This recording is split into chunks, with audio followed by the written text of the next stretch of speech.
History's greatest ideas almost vanished forever. This is the story of the secret societies that saved them from centuries of chaos. By the end of this journey, you will understand how a handful of hidden groups rescued the knowledge that built our modern world. How did medieval monks outsmart an age of ignorance, and what forbidden texts were smuggled right under the noses of empires? What does it truly take to keep a flame of wisdom burning through a long, dark night? A secret society is a fortress for the mind, built not of stone but of silence. It is a collective bound by unbreakable oaths, dedicated to a purpose that must remain hidden from the wider world. These groups rarely form in times of peace and prosperity. Instead, they crystallize in response to existential threats, when prevailing powers seek to erase certain ideas from the earth. In the shadow of such danger, they create insulated communities where forbidden knowledge is not just stored, but actively studied and understood. Their defining features are a deliberate defense mechanism. Selective membership ensures that only those truly committed to the cause are brought inside. Ritualized initiation forges a profound psychological bond, transforming an individual into a guardian. And a strict, often severe, code of secrecy protects not just the members from external threats, but more importantly, safeguards the fragile wisdom they carry. Unlike a public library or a university, their continued existence depends entirely on their invisibility. They operate in the gaps of society, in the quiet spaces between official notice, during periods of intense persecution or cultural collapse. This very structure, engineered for trust and discretion, made them the perfect vessels to carry dangerous truths through the long, cold winters of ignorance. To truly grasp why such extreme measures were necessary, we must first step back into the tumultuous eras that forged them. The great libraries and academies of the ancient world were not dismantled in a day. Their fall came with the slow, grinding collapse of the empires that supported them. When Rome's centralized power finally fractured, it took with it the complex systems that preserved and transmitted knowledge. Roads fell into disrepair, trade routes became dangerous, and the vast, organized repositories of scrolls and codices were scattered, burned, or simply left to rot in abandoned villas. This was not a single event but a long, creeping shadow. Centuries later, similar chaos erupted during the fierce religious conflicts of the Reformation and Counter-Reformation. Holding a dissenting theological view, or even a scientific one that challenged dogma, could lead to a charge of heresy, a sentence often punishable by a terrifying public death. Political revolutions repeated this pattern, systematically targeting the intellectual elite and their libraries as hated symbols of the oppressive old order. In such an environment, to be a public scholar was to paint a target on your own back. The pursuit of knowledge moved from sunlit forums into hidden cellars and secret meeting rooms. The sheer, constant pressure of potential annihilation forged a new kind of resolve among thinkers and readers. It transformed them from mere enthusiasts into dedicated custodians, guardians for whom the protection of an idea was as vital as the air they breathed.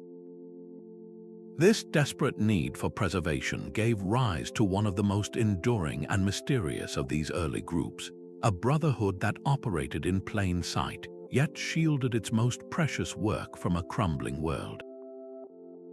Deep within the sacred groves of ancient Greece and the torch-lit temples along the Nile, the first true custodians of knowledge perfected the art of secrecy. These were the mystery schools, institutions like the famed Eleusinian rites or the cult of Isis, and they were far more than simple religious cults.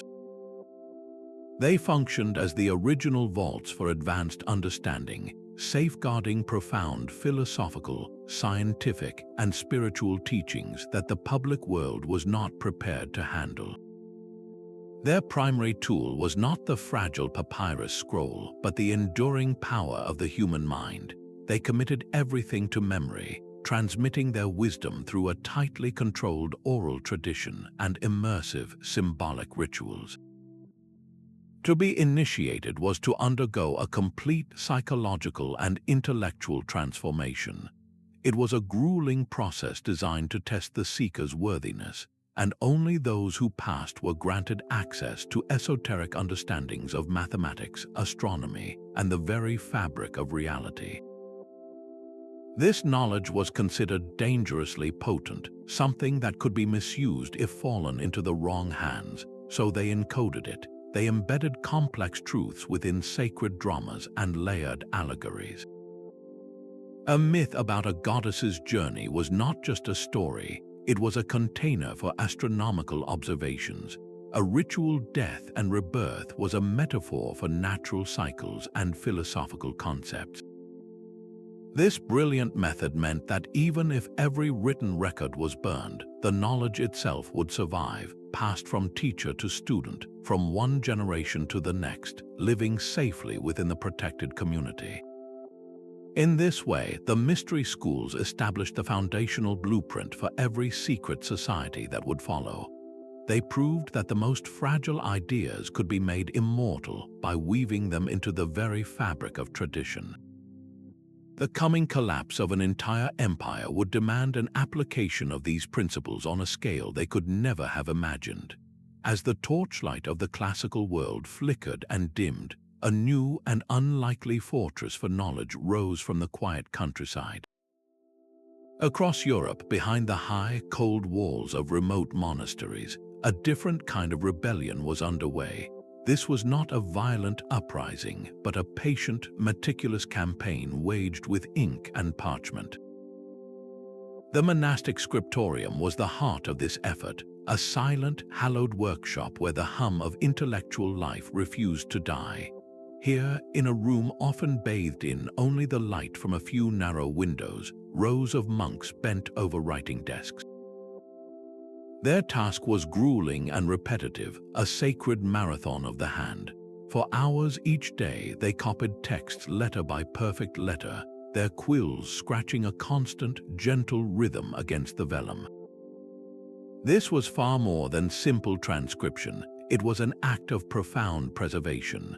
While their primary duty was to copy and illuminate Bibles and Psalters, these scribes also safeguarded a much wider treasure. They faithfully reproduced the works of Aristotle and Plato, the medical texts of Galen, the geometric principles of Euclid, and the poetic verses of Virgil. In an age sliding toward illiteracy and superstition, these monks were rescuing the very foundation of rational thought from the abyss. Their secluded existence was their greatest defense. Isolated from the political turmoil and social decay of the outside world, the monastery became a de facto vault. Its very isolation and rigid daily structure, the rule of Saint Benedict, created a perfect ecosystem for preservation. This was organized secrecy in the most open way possible, hidden not in shadows but in plain sight, disguised as piety, and this system was brilliantly resilient.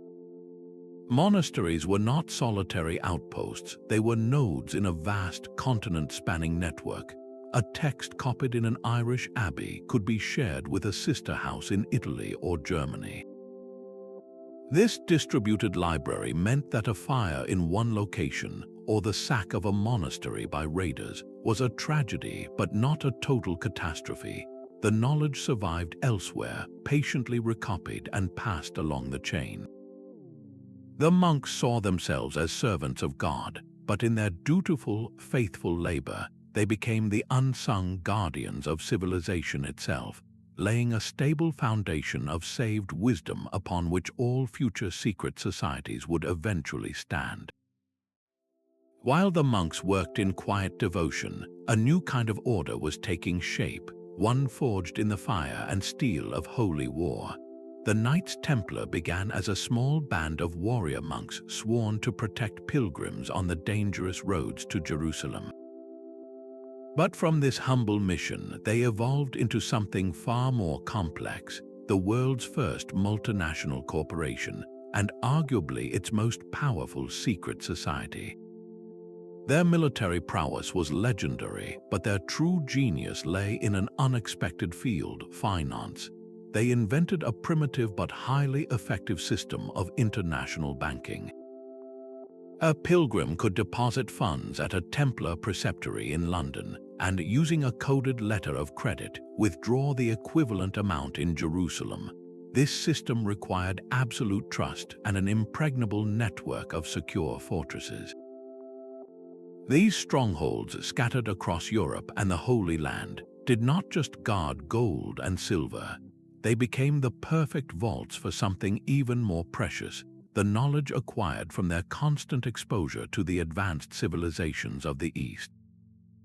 During their time in the Middle East, the Templars lived alongside Muslim and Jewish scholars, cultures that had preserved and expanded upon the classical learning that Europe had largely lost.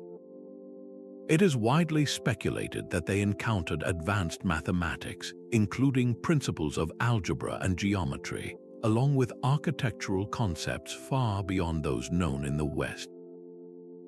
The precise, sacred geometry of Gothic cathedrals that began to appear in Europe, with their impossible heights and ethereal light, is often whispered to be a silent testament to this transferred knowledge.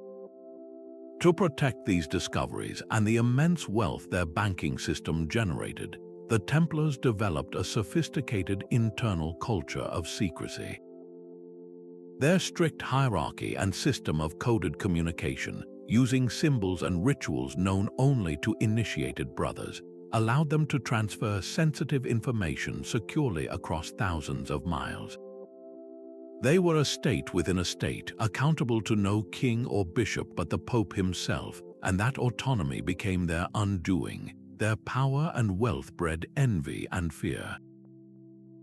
On Friday, the 13th of October, 1307, the King of France, deeply in debt to the order, moved to destroy them.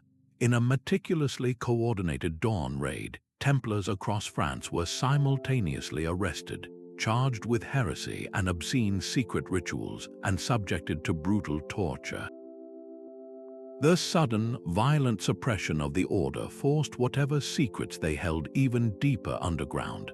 Their vast archives and legendary treasures, if they existed, vanished from official history. The fate of the Templars stands as a stark warning to any institution that becomes too powerful while holding dangerous knowledge. It proved that even the most fortified and influential guardians were not safe from the greed and fear of the outside world, a lesson that would not be forgotten by the societies that arose from their ashes. While the Templars faced the sword and the stake, another group of guardians chose a different kind of armor, one forged from ink and symbol. In the dimly lit workshops of medieval and Renaissance Europe, the alchemists practiced their art under a constant, watchful eye. To publicly declare you are trying to transmute base metals into gold was to invite suspicion, but to suggest you were probing the fundamental laws of God's creation through experiment was to risk being condemned for heresy. Their survival depended on a brilliant linguistic camouflage. An alchemical manuscript was a masterpiece of misdirection. To the uninitiated, it appeared to be a book of pure fantasy, populated by winged dragons, regal lions fighting kings and queens, and glowing suns and moons. But these vivid images were not random. They formed a precise, coded language. The dragon often represented the volatile, chaotic prime matter at the start of the work. The lion might symbolize a strong acid capable of dissolving metals. The chemical process of purification, of separating the pure from the impure, was depicted as a queen drowning in a sea, only to be resurrected, cleansed, and renewed. This symbolic shield served two vital purposes. It protected the practitioner from accusations of dabbling in forbidden sciences, allowing them to conduct their research under the acceptable, if eccentric, guise of a mystical quest. More importantly, it allowed a scattered, secretive community to communicate complex chemical processes and philosophical ideas across continents and generations. An alchemist in Prague could study a text from England and, if he understood the code, replicate the precise steps for creating a new compound or alloy. Yet the ultimate goal, the legendary philosopher's stone, was always about far more than material wealth. The pursuit was a profound allegory for inner transformation. The long, arduous process of heating, cooling, separating, and recombining materials in the laboratory was a mirror for the alchemist's own spiritual journey. The goal was to transmute the lead of one's base instincts into the gold of spiritual enlightenment. In this way, they embedded deep spiritual wisdom and psychological insight within the framework of hands-on, practical experimentation. Their cryptic manuscripts were not just recipes for chemical reactions, they were guidebooks for personal evolution. This dual path allowed them to secretly preserve and advance foundational concepts in chemistry and medicine. Their meticulous work with furnaces and retorts gave us early understandings of distillation, the properties of acids and alkalis, and the preparation of new medicinal tinctures, all while safely hidden behind the veil of a mystical pursuit. The alchemical tradition stands as a powerful testament to how the necessity of concealment can breed the most ingenious methods of preservation, proving that sometimes the best way to hide a dangerous truth is to paint it in gold and tell the world it is only a fairy tale. Baghdad's House of Wisdom was a sanctuary of light in a world often shrouded by shadows. For centuries, this was not a secret library hidden away, but a brilliant, bustling center of intellectual exchange, openly dedicated to the most ambitious project of its age. Scholars of different faiths and cultures worked side by side, translating the entire known world's knowledge into Arabic. They saved the works of Aristotle and Plato from oblivion, absorbed advanced mathematics from India, and integrated astronomy from Persia. This was a golden age of synthesis, where ancient wisdom was not merely stored but questioned, expanded, and set on a path toward modern science. The sheer volume of knowledge gathered there was staggering, a testament to what humanity can achieve when curiosity is nurtured openly. Yet this very openness became its greatest vulnerability.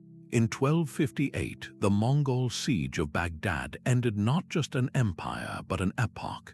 The House of Wisdom was systematically destroyed, its libraries thrown into the Tigris River. Legend says the waters ran black with ink for days, a haunting metaphor for the drowning of countless ideas. The physical destruction was catastrophic, but the true tragedy was the silencing of a collaborative, global conversation that had been flourishing for generations. In the smoldering aftermath, the survival of this knowledge no longer depended on great institutions but on individual courage. Scattered scholars, carrying only what they could memorize or hide, became the new guardians. A physician might flee with a single, precious medical text sewn into his robe.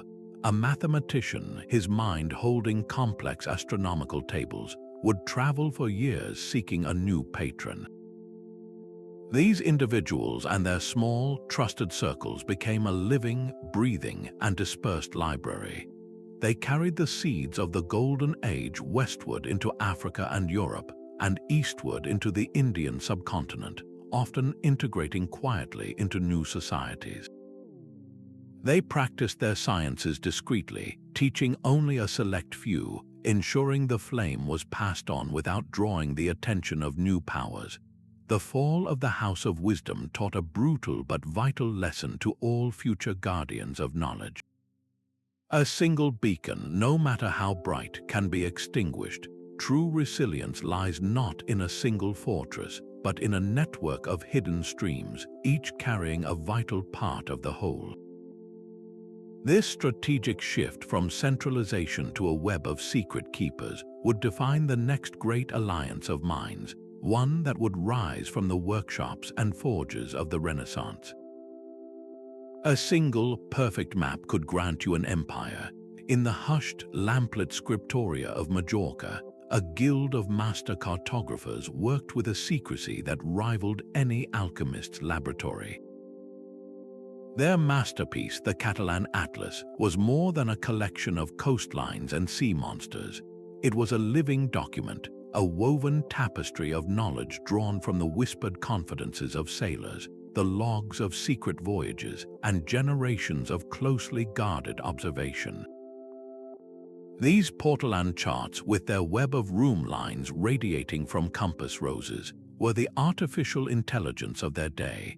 They did not just show land, they revealed the ocean's hidden personality, the predictable paths of trade winds, and the powerful pull of unknown currents. To possess such a chart was to hold the keys to the world's wealth, a direct route to the spices of the Indies and the gold of Africa. This knowledge was a state secret of the highest order, protected not by a single king, but by a dispersed and silent brotherhood of the sea. The methods for creating these charts, for translating a captain's dead reckoning into a precise line on vellum, were a sacred craft. This art was passed from father to son, from master to apprentice, within tightly knit maritime families in ports from Lisbon to Genoa. To share this knowledge outside the guild was an act of treason, not just to a crown, but to the entire fragile enterprise of exploration. The lines on these maps did not merely trace geography, they traced the flow of power itself, determining which nations would rise to global dominance and which would be left gazing at an empty horizon. This control of information on the water created a desperate hunger for new ideas on land, a hunger that would soon be fed by a different kind of network, one built not on bloodlines but on a shared commitment to reason. Gold could buy armies, but information could buy the future. While cartographers guarded the secrets of the sea, a different kind of power was being forged in the counting houses of Augsburg. The Fugger family, a German banking dynasty, understood that the most valuable currency in a world of chaos was not gold, but timely, accurate knowledge. Their vast financial empire, with branches stretching from Lisbon to Krakow, doubled as the most sophisticated intelligence network Europe had ever seen. Their agents were not just bankers, they were observers stationed at every major court and commercial center. These trusted men sent a constant stream of coded messages back to Augsburg, detailing everything from a king's secret debts and a pope's political maneuvers to rumors of war, new scientific discoveries, and the arrival of exotic goods from newly discovered lands. This torrent of raw data was then compiled into concise, handwritten reports known as the Fugger newsletters, essentially the world's first private, subscription-based news service for an elite clientele. This was not merely gossip, it was a strategic asset. By knowing a harvest had failed in Spain months before the news became public, the Fuggers could corner the grain market. By learning of a political assassination in France before their rivals, they could adjust their loans and investments to avoid catastrophic losses. Their control over the flow of information allowed them to anticipate market shifts and political upheavals with an almost prophetic accuracy. This secured their own immense power, but it also, indirectly, created a stable environment for the knowledge economy to flourish. Their financial backing could fund a scholar's work or an artist's patronage, and their network could spread new ideas with the same efficiency it moved capital. The Fuggers demonstrated that in the modern era, the preservation of knowledge was no longer just the work of monks or mystics. It was becoming a function of economic and informational power. The ability to collect, verify, and control sensitive data was itself a form of preservation, creating a living, breathing archive of human activity that could predict and shape events. This fusion of finance and intelligence created a new model for safeguarding civilization's progress, proving that the vaults which held the future were now filled with ledgers and letters. And just as the Fuggers used symbols in their coded messages, another group of Renaissance masters was embedding dangerous truths in the most beautiful and public places imaginable. In the year 1614, a strange document began circulating through the streets of Kassel, Germany. It was not a royal decree or a religious pamphlet, but something far more peculiar, a manifesto announcing the existence of a secret fraternity of enlightened adepts. This was the Fama Fraternitatis, the first public declaration of the Rosicrucian Brotherhood. It told the story of a mythical founder, Christian Rosicrucian, who had traveled to the East and returned with a vast transformative wisdom. The manifesto claimed this invisible college of learned men had existed for centuries, working in the shadows to guide humanity toward a universal reformation.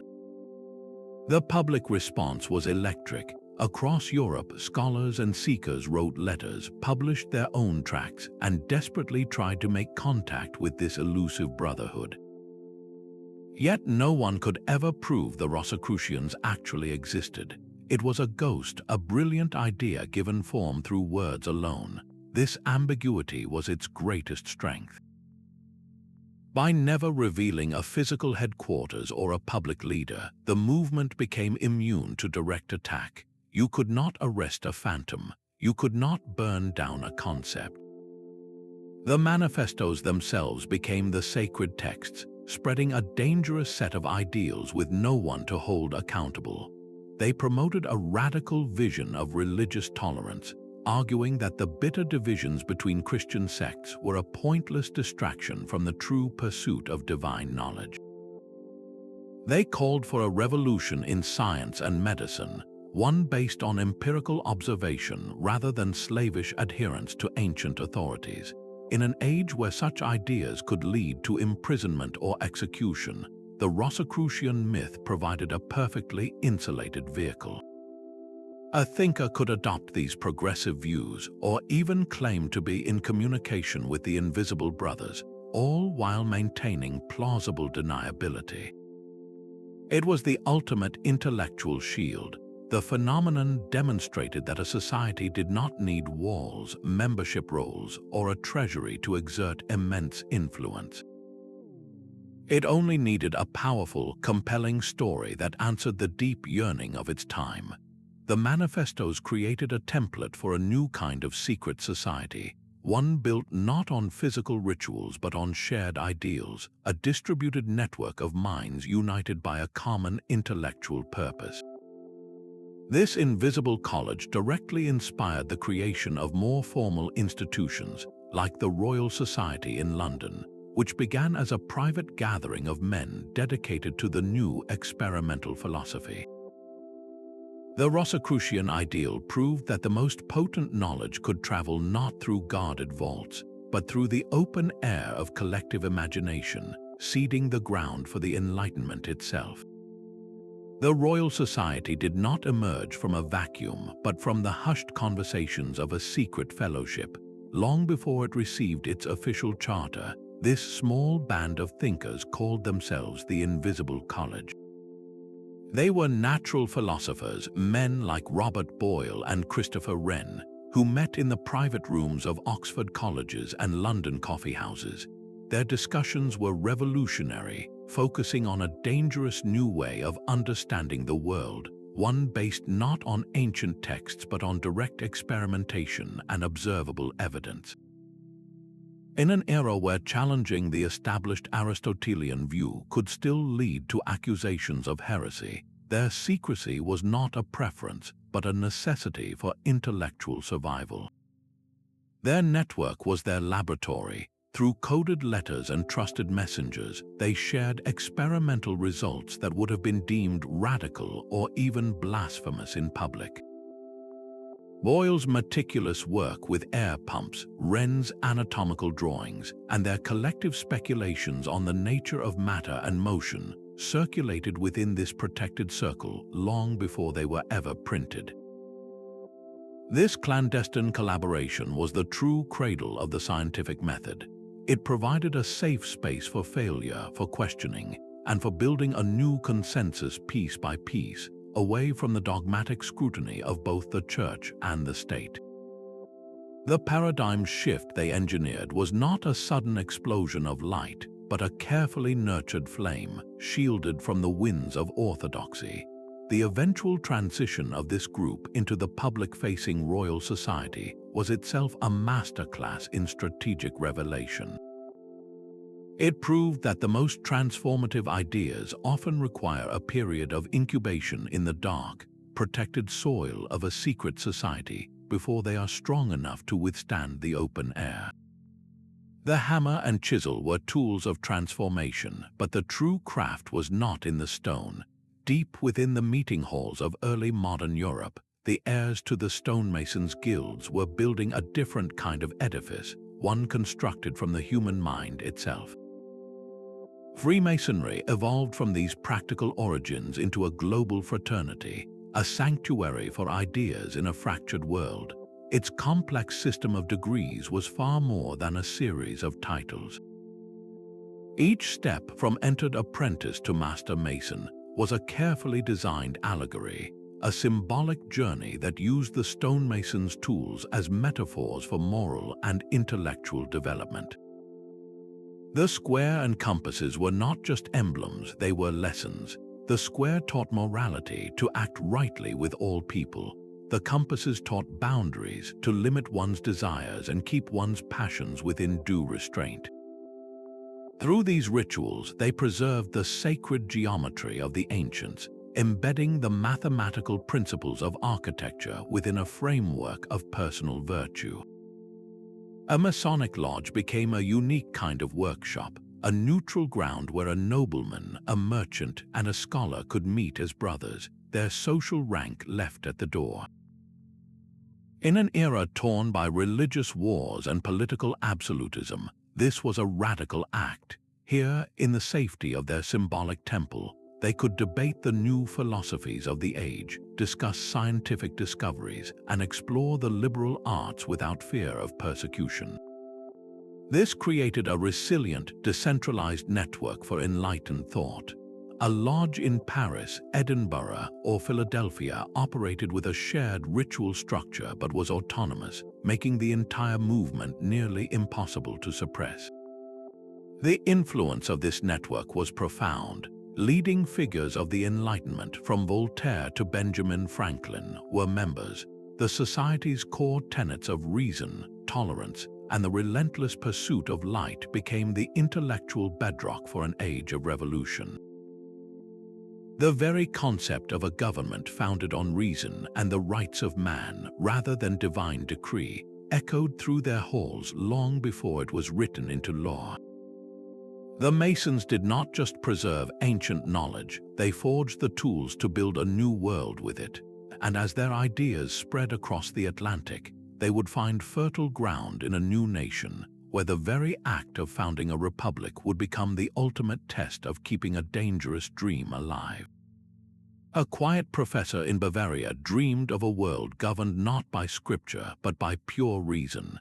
In 1776, Adam Weishaupt founded the Order of the Illuminati, a society so ambitious it sought nothing less than to re-engineer the human world.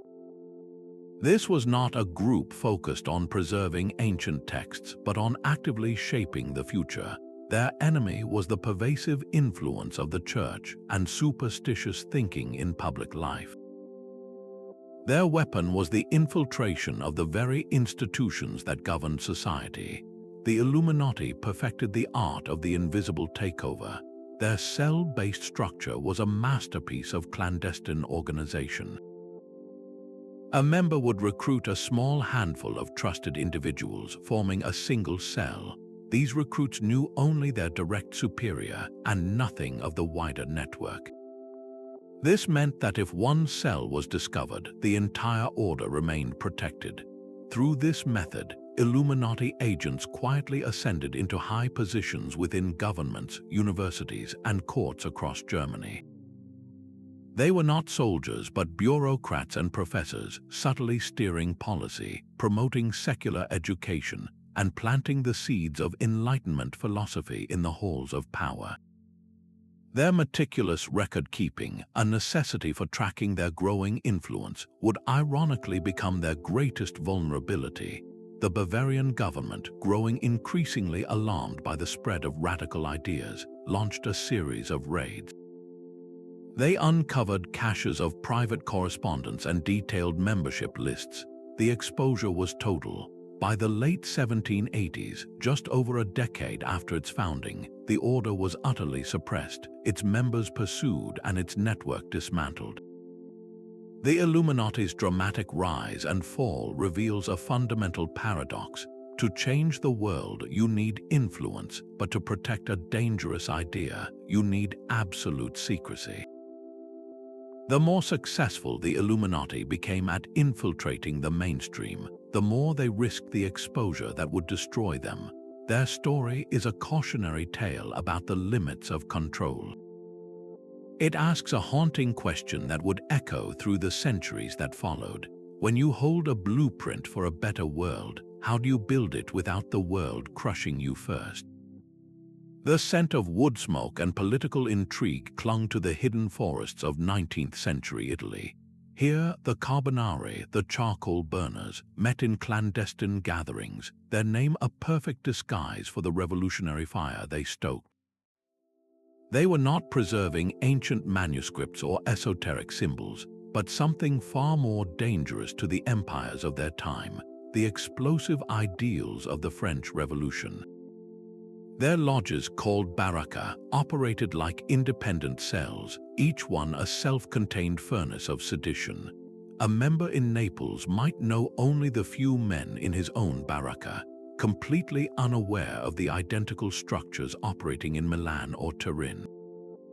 This cellular design was their lifeblood, ensuring that if one group was betrayed and crushed by the Austrian secret police, the contagion of their ideas would not be contained.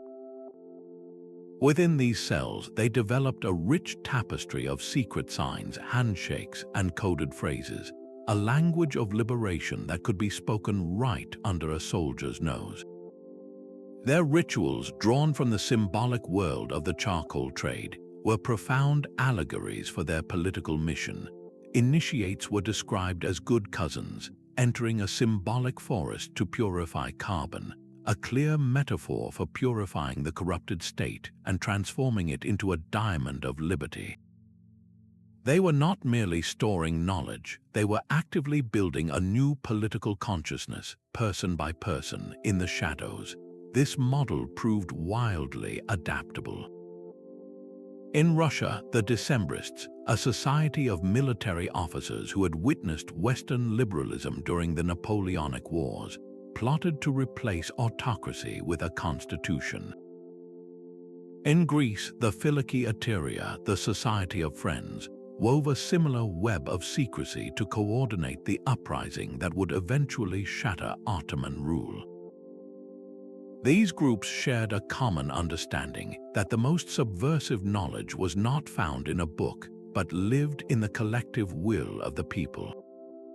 They were not guarding a static library, but protecting a living, breathing blueprint for a new world, a set of political instructions on how to dismantle an empire and build a nation in its place. Their ultimate success or failure was almost secondary to their true function: to keep the flame of a radical idea burning through a long, cold night of oppression, proving that the most powerful secret a society can keep is the belief that a different future is possible. A child's whisper in a firelit cottage held more power than anyone realized. In the early 1800s, as factories began to stain the sky and old village rhythms faded, two brothers embarked on a quiet rescue mission. Jacob and Wilhelm Grimm were not members of a sworn brotherhood, but their work captured the same urgent spirit. They traveled across the German states, sitting with farmers, midwives, and elderly spinners, carefully transcribing the stories these people had learned at their grandparents' knees. This was not a hobby, it was a race against time. The relentless march of industrialization and a new, standardized urban culture threatened to wash away centuries of oral tradition in a single generation. The Grimms understood that these fairy tales were not simple children's fables. They were the hidden archives of the common people, a rich repository of cultural memory. Woven into the fabric of a story about a clever tailor or a lost princess were layers of profound wisdom. They preserved ancient social codes, offering lessons on navigating danger, the consequences of breaking promises, and the fragile balance between the village and the enchanted forest. They encoded deep psychological truths about fear, resilience, and transformation, all wrapped in the potent symbols of a talking wolf or a magical spindle. By collecting and publishing these tales, the Grimms did more than save charming stories. They fortified a collective identity. They ensured that the voice of the people, with all its rough-edged wisdom and dark, symbolic truths, would not be silenced by the impersonal forces of progress. Their project reveals a crucial expansion of what preservation truly means. It is not only about saving the elite texts of philosophers and scientists, but also about safeguarding the intangible, living knowledge embedded in the very soul of a culture. This act of cultural salvation forces a profound question. If a simple story can be a vault for an entire worldview, then what of the vessel that carries it? The language itself becomes the final and most personal fortress. Some secrets are so perfectly kept they become permanent mysteries. In the hushed rare book room of the Yale University Library rests a volume that defies every attempt at understanding, the Voynich Manuscript. Its pages, dating to the early 15th century, are filled from edge to edge with a script unlike any other, a flowing text of unknown characters that form words in a language no one can identify. This is not a simple cipher, a code that can be cracked with a key. It is a complete linguistic system, a ghost tongue that has resisted the efforts of the world's greatest code breakers, including those who later unraveled Nazi Enigma messages. Accompanying the text are illustrations that deepen the puzzle. There are plants with impossible leaves and roots, bearing no resemblance to any known species. Circular diagrams depict celestial bodies in unrecognizable constellations. Perhaps most strangely, there are pages filled with intricate drawings of tiny, nude women bathing in a complex network of green, interconnected tubes and pools. Is this a bizarre biological treatise, a lost cosmological system, or a spiritual allegory? Each hypothesis collapses under scrutiny. If it is a hoax, it is a work of staggering, pointless complexity, every page meticulously crafted with expensive materials. If it is a cipher for alchemical secrets, its key has been lost forever. The manuscript represents the ultimate success and ultimate failure of a secret society's mission. A group, or perhaps a single brilliant individual, succeeded in encoding an entire world, used so effectively that the knowledge within has become permanently inaccessible. It is a vault with no key, a library with no translator. This beautiful, baffling book is a humbling monument to the power of silence. It reminds us that some flames of wisdom were not merely hidden, but were extinguished so completely that only the empty, ornate lantern remains.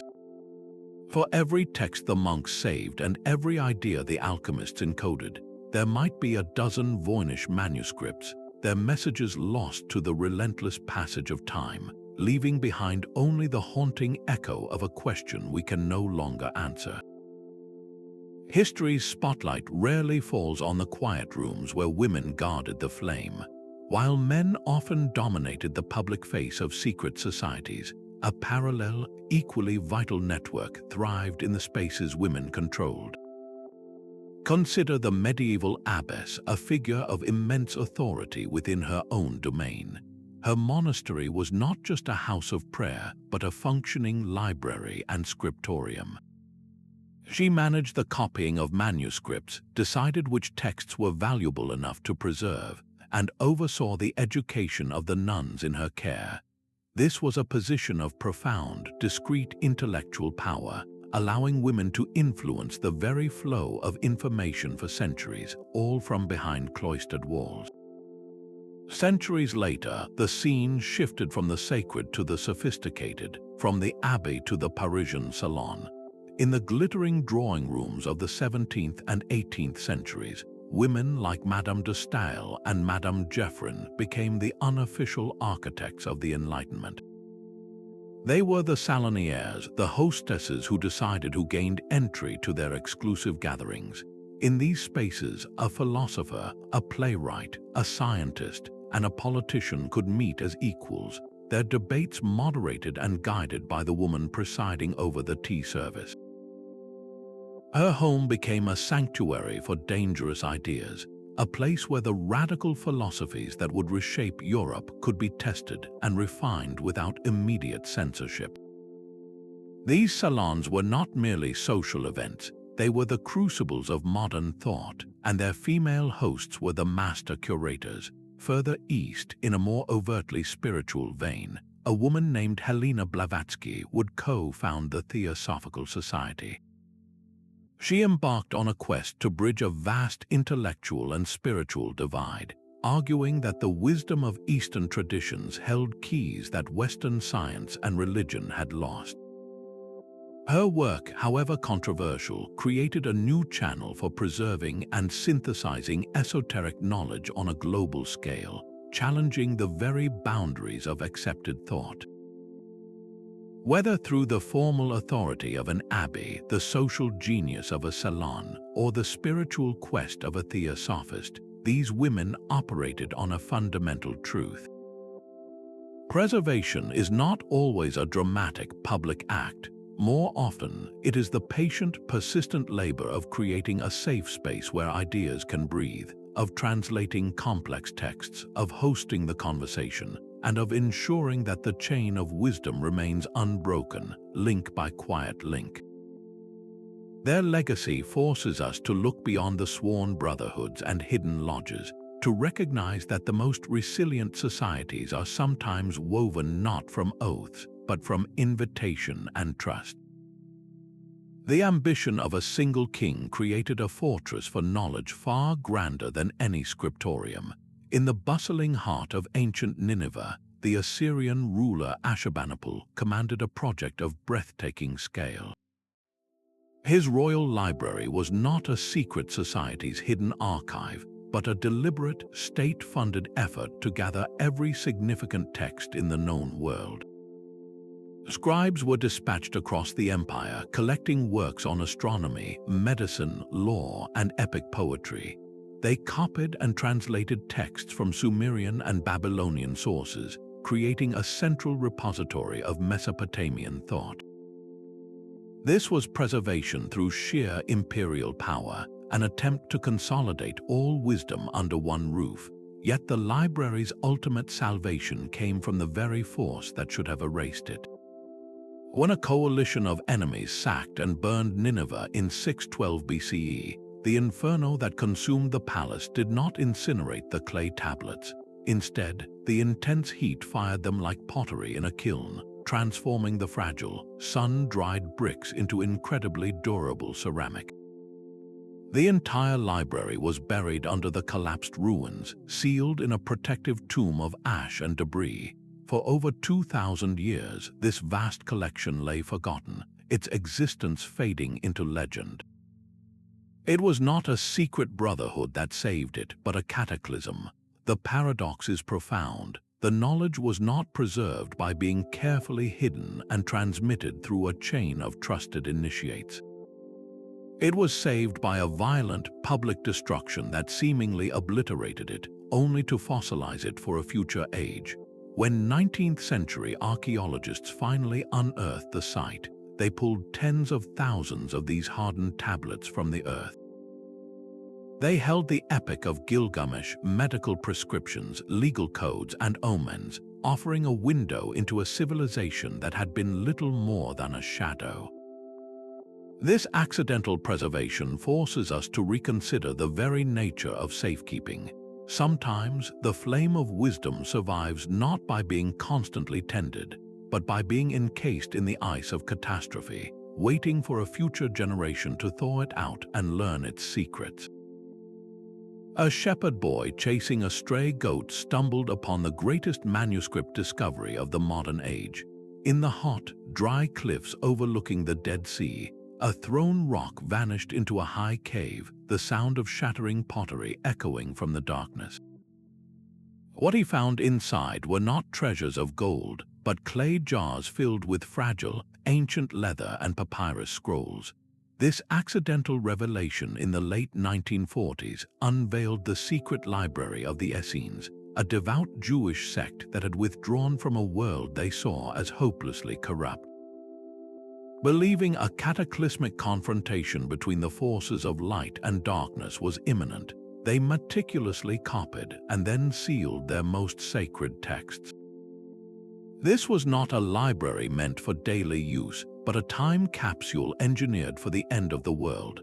They chose their hiding place with brilliant foresight, selecting the stable, arid environment of the Qumran caves, a natural vault where the dry, constant climate could protect organic materials for centuries.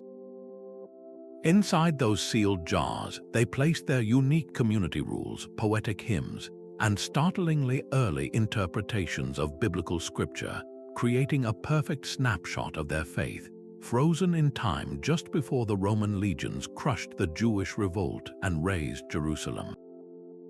Their act of preservation was an ultimate declaration of faith, a belief that even if their entire community was wiped from the earth, their understanding of God's law would survive the fire and be discovered by a righteous remnant in a future age. The impact of that single-sex decision is almost impossible to overstate. The Dead Sea Scrolls pushed our knowledge of the Hebrew Bible back by 1,000 years, revealing a fluidity and diversity in Jewish thought that was previously unimaginable. They did not just preserve their own ideas, they fundamentally reshaped our understanding of the very soil from which major Abrahamic religions grew. This ancient act of hiding knowledge for a future generation finds a direct, powerful echo in our own digital era. A new kind of scriptorium exists today, its walls made of code and its scribes armed with servers. This is the domain of the modern digital archivist, the latest incarnation of an ancient calling. Their enemy is not the slow decay of parchment, but the swift and silent death of a broken hyperlink, a phenomenon known as link rot. Their great libraries are not made of stone, but are vast, distributed networks, with data mirrored secretly across continents to outlast any single corporate or political collapse. Groups like the Internet Archive operate on a scale the monks of old could never have conceived, using web crawlers like tireless, automated scribes to capture billions of web pages, software programs, and even entire digital books. Yet their mission is precisely the same: to rescue the fragile, ephemeral knowledge of our present from the digital abyss. These new guardians face a uniquely modern form of chaos. They navigate fierce copyright wars where the act of preservation itself can be branded as theft. They withstand immense political pressure to erase controversial or inconvenient histories. And they battle the simple, tragic entropy of obsolete file formats and dying storage media, where a lifetime of work can become unreadable in a few short years. In response, they have evolved the old strategies.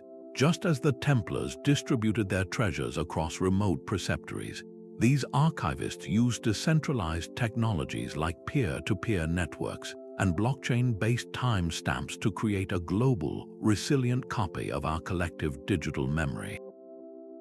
Their server locations are the new hidden monasteries, often kept anonymous to protect them from legal attacks or censorship. An anonymous data hoarder, quietly amassing terabytes of obscure scientific data or vintage television commercials in a basement server rack, is the direct spiritual descendant of the monk in his cell, patiently copying a text he knows the world may not value for centuries. Their work proves a profound and reassuring truth. The human impulse to preserve, to fight against the tide of forgetting, is a timeless constant. It simply adapts its tools to meet new threats. These digital monks are not just saving cat videos and forgotten websites. They are ensuring that the digital flame of our era, for all its brilliance and fragility, is not extinguished by the next great wave of chaos. Deep within a frozen mountain on a remote Arctic island, a different kind of library stands silent guard. The Svalbard Global Seed Vault is carved into the permafrost, a stark, modern fortress that echoes the protective instincts of every secret society that came before it. But its treasure is not written on parchment or encoded in symbols. It is life itself in the form of millions of dormant seeds. This is the ultimate biological archive, a global collaboration where nations from across the world deposit duplicate samples of their most vital crop seeds. Think of each seed as a tiny, living book containing billions of years of evolutionary wisdom in its genetic code. The vault's purpose is as stark as its surroundings, to safeguard the foundation of human agriculture against total global catastrophe. Whether the threat is a nuclear winter, a planet-wide pandemic, or the slow, creeping collapse of ecosystems from climate change, this deep freeze ensures that the blueprints for our food supply cannot be permanently erased. Its location is a masterpiece of strategic thinking.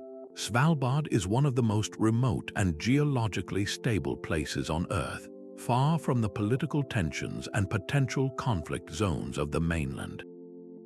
The vault itself is positioned high above sea level, secured against even the most dramatic melting of the polar ice caps. The permafrost provides a natural, fail-safe cooling system. Even if all power were lost, the mountain itself would keep the seeds frozen for decades. This is preservation through environmental design, using the Earth's own defenses to protect humanity's most precious resources. The international cooperation required to maintain the vault mirrors the trust-based networks of historical guardians. Countries that may be adversaries in other arenas deposit their seeds here side by side, a silent acknowledgement that some threats transcend borders and require a unified response. This doomsday vault represents a profound evolution in the very idea of preservation. For centuries, the great struggle was to save the knowledge contained in our minds and our manuscripts. Now, we recognize that our survival depends just as much on the biological knowledge etched into the DNA of a single wheat grain or a rice seed. It is a physical declaration that civilization is not built on ideas alone, but on the very plants we cultivated to make settled life possible. This silent mountain in the ice does not just store seeds, it safeguards the potential for a future spring, ensuring that even after the longest winter, the world can begin again. A locked door can protect a treasure, but it also decides who gets to see it. This is the core dilemma echoing through every vault and every whispered oath. Does the urgent need to preserve a dangerous idea justify keeping it from the society it might one day serve? The very secrecy that saved countless texts from the flames also built invisible walls, creating a world where understanding became a privilege, not a right. A medieval alchemist might encode a chemical discovery to avoid persecution, but in doing so, he restricted that practical knowledge to a tiny circle of initiates, potentially delaying medical or technological progress for generations.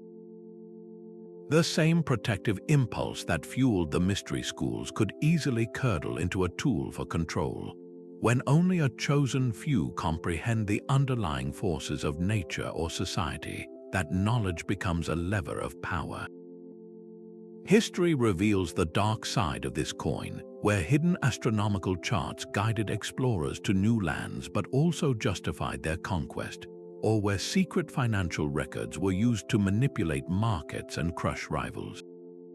The guardians of wisdom always walk a razor's edge. Is their primary duty to the idea itself, keeping it pure and safe at all costs, or is it to humanity's future, which might desperately need that light? This tension is not a relic. It lives on in our modern world in the form of classified scientific research that could either protect national security or hinder global health, and in the proprietary algorithms that shape our digital lives, their inner workings hidden behind corporate firewalls.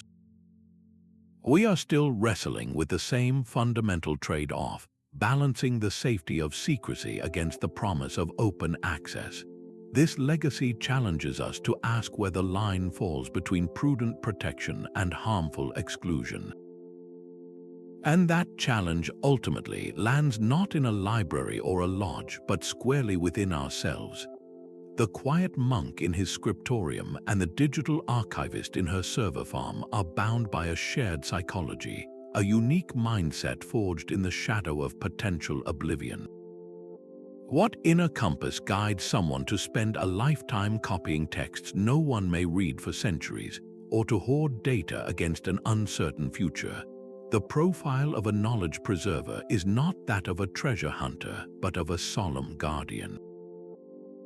Their primary motivation is a profound, almost sacred, sense of duty not to the present, but to generations yet unborn. They see themselves as a single link in a vast, unbroken chain stretching across time, and their highest purpose is to ensure that chain remains intact. This long-term perspective is their defining trait.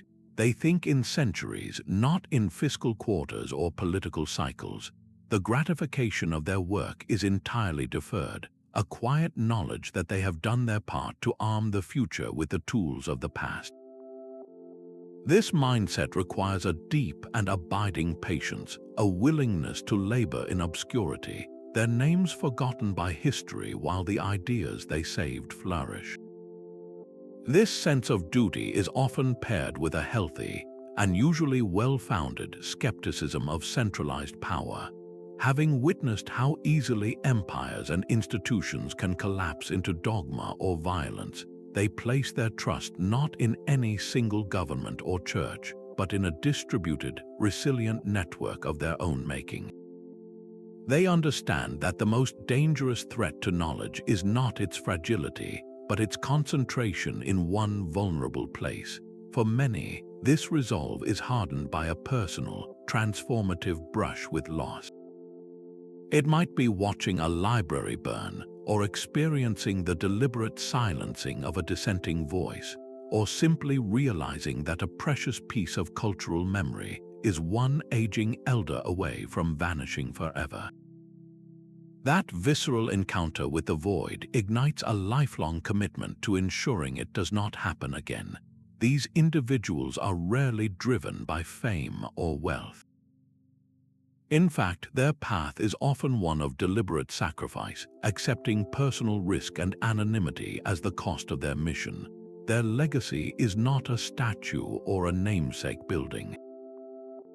It is the very world we inhabit today, a civilization built upon the millions of ideas they refuse to let die. This raises a final, deeply personal question for all of us.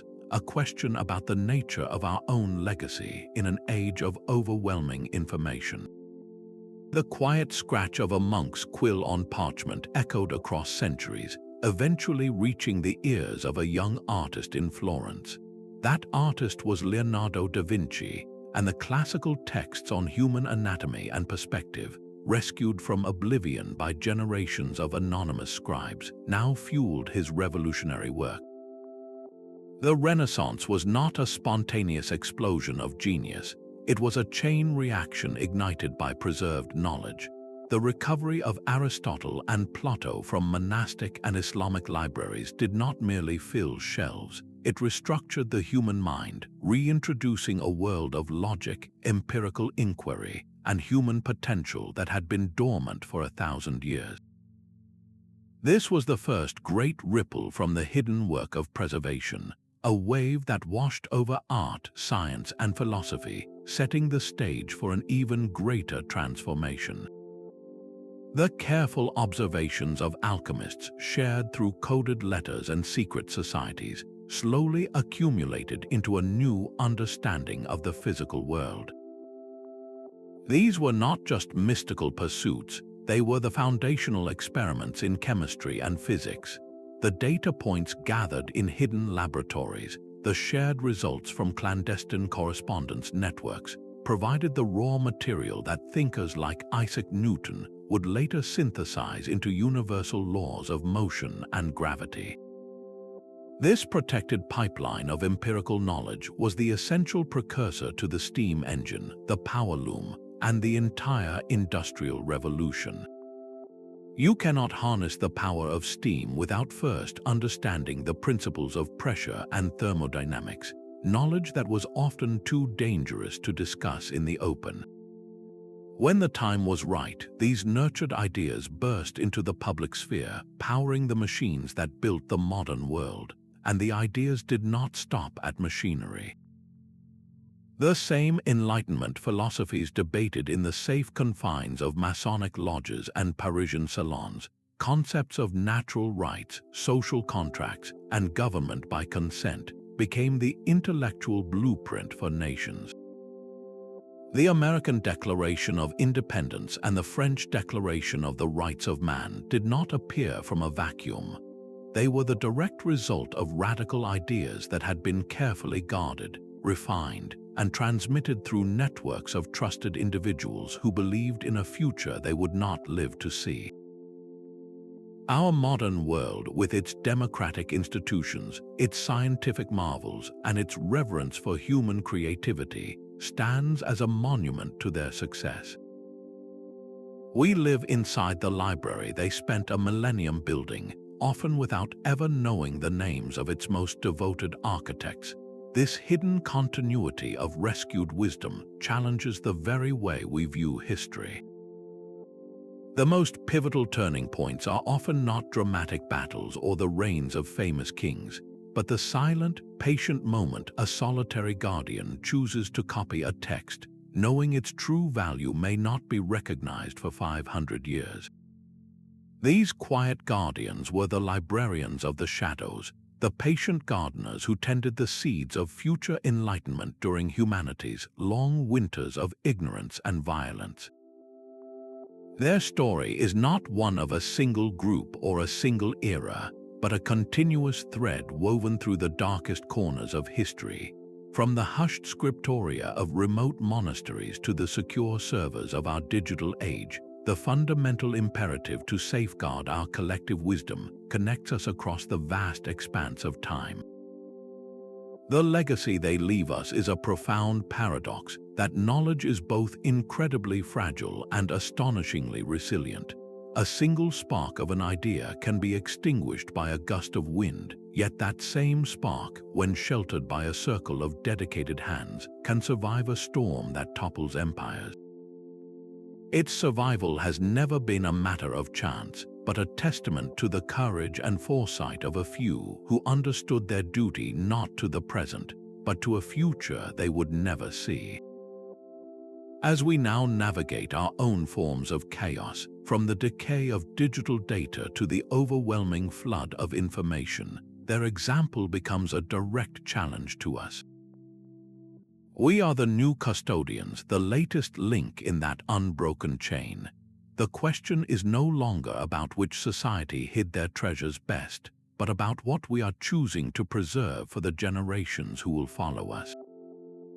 Which of these hidden histories spoke to you the most? Was it the monastic scribes, the alchemists with their painted symbols, or the digital archivists fighting our modern link rot? Share your thoughts below, and if you want to continue unraveling history's greatest mysteries together, be sure